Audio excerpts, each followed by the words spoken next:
I'm conscious in some ways we're going into a very different space than the first couple of presentations, and that in many ways what we'll be doing in effect is to look more at the impact of power and empire, which is the other side of that coin of post-colonial and colonial experience. And I'm conscious as I was getting ready for today and as I'm speaking today, the killing is continuing. A 72-hour ceasefire has been agreed upon, apparently. It won't take effect until 3 p.m. this afternoon, so keep killing each other in the meantime. It's an interesting way to run God's world. So I'd like to dedicate my work as a kind of offering for peace and justice in that part of the world and for an end of empire and some post-colonial futures. Having said that, of course, geography dictated that Palestine, Canaan, Israel, whatever label we give it, was going to be a context and an address, a location for empire. It was going to be a place of intersections, because it is standing at the intersection. In many ways, it is the intersection of Africa, Asia, and Europe. So as human beings have flowed out of Africa and backwards and forwards at different times, usually in quest of empire, sometimes in quest of mercantile profit, sometimes looking for adventure, even for love and romance, who knows, sometimes looking for God, rarely looking for justice. We see this ebb and flow of people back and forth. So very few places in God's earth would have the scars of colonisation and of power and religion and scripture more so than what we'd find in the land of Israel, Palestine, and so on. For people of Christian faith in antiquity, Jerusalem very soon, that is soon after they gained power and became an empire themselves, they began to think of Jerusalem, their Jerusalem, Byzantine Jerusalem, as the centre of the universe, the centre of the world.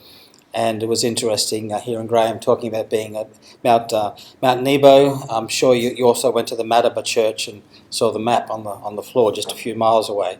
And it's a reminder that for people of certain kinds of faith, Jerusalem is the city at the centre of the world, and Palestine is the place at the centre of the world.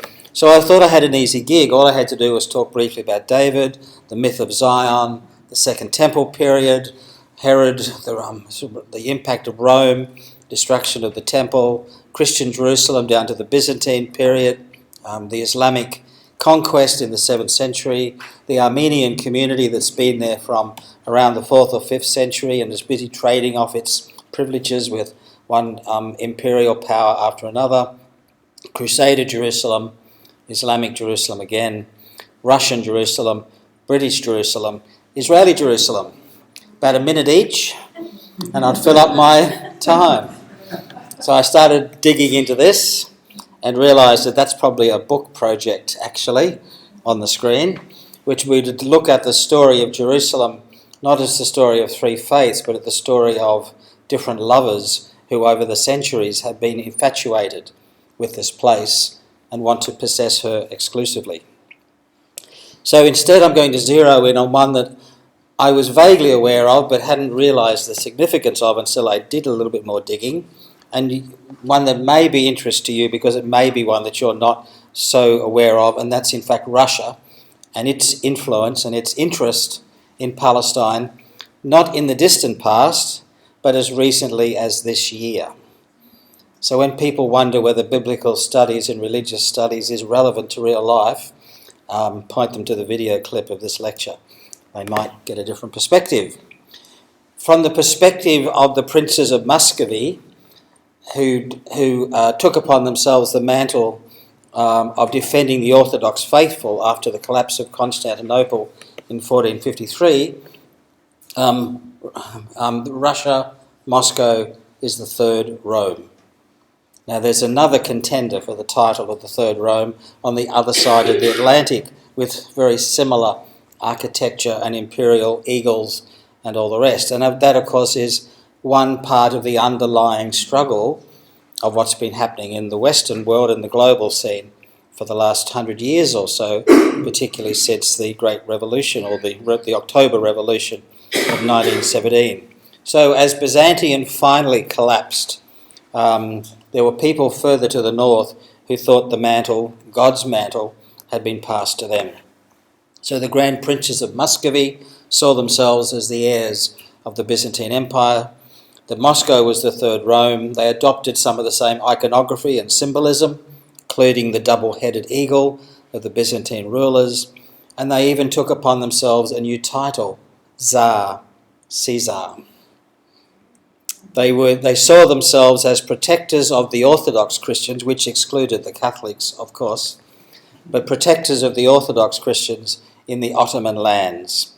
And that, I would suggest, is a role Mr. Putin continues to see himself as having. In the war, in the war against the Islamic Khans in Crimea, again, we saw Russian interest in Crimea earlier this year, and subsequently with the sultans from the Ottoman world, the Tsars promoted the Russian Empire as a sacred Orthodox crusade. There's a quote here coming from the Russian poet Alexander Pushkin, but more immediately from the book on Jerusalem by Montefiore. Every Russian believed that the pilgrimage to Jerusalem was an essential part of the preparation for death and salvation. As the poet Alexander Pushkin, the personification of Russia's soul, expressed it in 1836, is not Jerusalem the cradle of us all? And we'll see those kind of themes coming up repeatedly in the next few minutes. Stephen Graham, who went with a group of Russian pilgrims in about 1912 or thereabouts, and he travelled with them incognito. He looked pretty shaggy and untidy, and he had very good Russian, and he managed to pass himself off as being part of the crowd. And he describes the journey that the people took as they went from the remote parts of Russia to Jerusalem. Russian peasants, many of them women, often walked all their way from their villages southwards to Odessa for the voyage to Zion. They brought their death shrouds with them and felt that when they've been to Jerusalem, the serious occupations of their life are all ended. The peasant goes to Jerusalem so that he can die in a certain way in Russia, just as the concern of the Protestant, according to Graham, centres around life. So preparation for a holy death. And I've been in the Holy Sepulchre and I've seen women bringing their shrouds, laying them on the stone of anointing, taking them back with them. And so the anecdote goes, a great many of them will be dead within 12 months of having made that visit. They've prepared themselves for their death. Now, at one level, that's not imperial policy, that's simply individual, personal, communal piety. But of course, one influences and is connected with the other. This is New Jerusalem. It's already descended from the clouds, apparently. It's built just outside Moscow. In fact, it was built in 1656.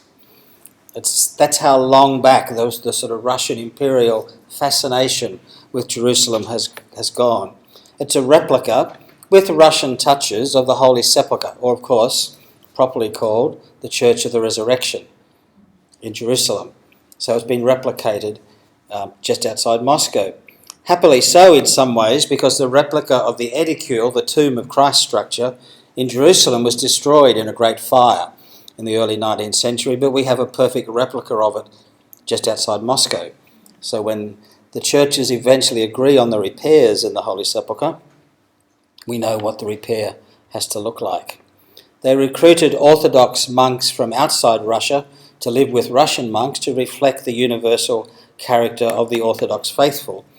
And this site became a focus and a staging point for people who would later on go on to Palestine, and I guess a consolation prize for those who are not able to.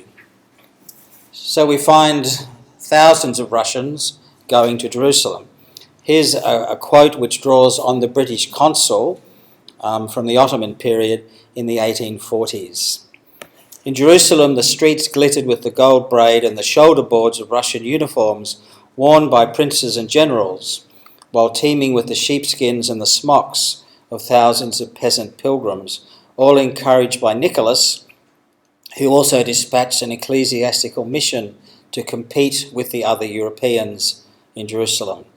The British consul warned London, quote, "The Russians could in one night during Easter arm 10,000 pilgrims within the walls of Jerusalem and seize the city." Meanwhile, the French pursued their own mission to protect Catholics, and Jerusalem, reported Consul Finn, is now a central point of interest to France and Russia in 1844. About 10 years or so before the Crimean War, and because the cameras had just been invented, we even have a couple of shots of large crowds of Russian pilgrims in Jerusalem towards the end of the 19th century. It's a massive trade of people and interest and influence and power and money going backwards and forwards. All of this actually factored into the Crimean War, which was intriguing. It started with a fight in the cave underneath the Church of the Nativity in Bethlehem. Somebody nicked the silver star from the floor, which marked the spot where the Messiah had landed. And this dastardly deed was done on the 1st of October 1847. The star had been a gift from Catholic France several decades earlier, and obviously had been stolen by a Greek Orthodox priest, so fights broke out between the Catholics and the Orthodox. France claimed the right to replace the star, and while they were at it, repair the roof on the Holy Sepulchre in Jerusalem. Russia said, "Not on my watch. We're the ones who have a bit of paper signed by the Sultan that says we look after the Christian holy places. Get out of here." The tensions eventually resulted in the Crimean War. Nicholas I of Russia saw an opportunity to expand and to take out the sick man of Europe, which was his description of Turkey, the Ottoman Empire. France and Britain were opposed, not because they liked Turks, but because they liked Russians even less. And they didn't want any more Russians in the Eastern Mediterranean. Thank you very much. France and Britain declared war on Russia in March of 1853. By the time it finished, not only was the Russian Tsar dead of an illness he contracted, but 750 other people were killed in the Crimean War. 750,000 people killed in the Crimean War. It wasn't just about the star. It was about power. It was about empire. It was about influence. It was a major defeat for Russia and a great boost, of course, for British and French influence in the Middle East. And we're still dealing, I would suggest, with the consequences of the destruction of the Ottoman Empire, which we haven't finished dealing with yet in terms of the side effects. We get a glimpse of how the power was changing as the Ottomans declined, and particularly the Western Europeans increased their influence, but the Russians were still in there as well over the next couple of decades. One of the first visitors was the Duke of Brabant, the future King Leopold II of Belgium, and the Butcher of the Congo, who visited in March 1855. He was the first European to be allowed to visit the Haram al-Sharif, the Temple Mount. Archduke Maximilian, I love their titles, heir to the Habsburg Empire and a future ill-fated Emperor of Mexico. He was executed for his trouble. He visited in June 1855. Must have been a bit of traffic this way. Prince Edward, the future Edward VII, son and heir to Queen Victoria, visited in 1862. His sons, Albert Victor and George, future George V, visited in 1882 and were quite excited to have the same Arab tattoo artist who had done their father when he was there 20 years earlier. Grand Duke Sergei Alexandrovich, brother of Tsar Alexander III, with his consort Elizabeth, the German-born granddaughter of Queen Victoria, was there in 1888 for the consecration of the convent of Mary Magdalene on the Mount of Olives, that beautiful Russian convent. And no less than Kaiser Wilhelm II of Germany came for several weeks in October and November of 1898. So everybody who was anybody in Europe was traipsing through Jerusalem and making sure their influence was being felt as the this Ottoman influence declined. So the Russians set up, as other groups had also done, the Russians set up the Russian Ecclesiastical Mission in Jerusalem, and it's still there. There was an unsuccessful attempt to create it in 1847, and it was there without the permission and the consent. So it was a sort of a consulate that was not recognised by the Imperial Ottoman authorities. With the outbreak of the Crimean War, I guess the Russian consul took a fast boat back to Russia.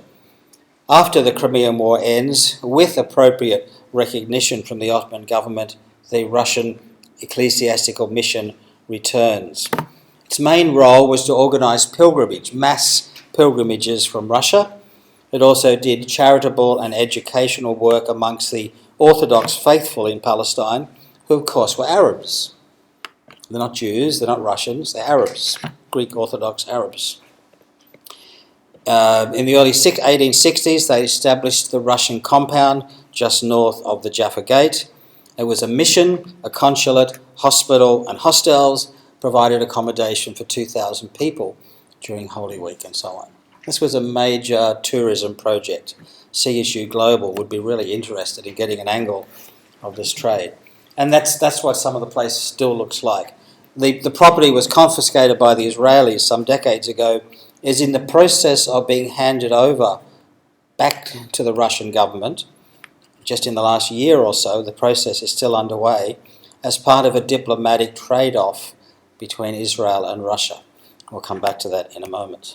At the same time, Russian anti-Semitism is on the rise. In 1881, Alexander II was assassinated, and rumours spread that a Jew had been involved in the plot. Probably weren't, but this gave us the new word pogroms, the word pogrom, because of the outbreak of anti-Semitic violence in Russia.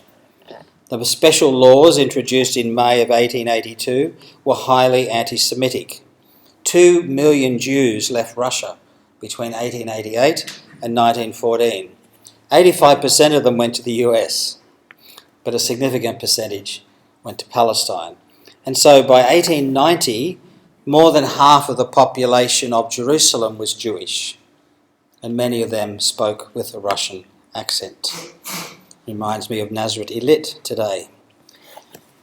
In this same process, as part of the laws of 1882, they set up the Imperial Orthodox Palestine Society, established by Tsar Alexander on the 8th of May. His brother, the same Grand Duke Sergei, was made president, and its role was to encourage the cult of pilgrimage to Jerusalem. Why?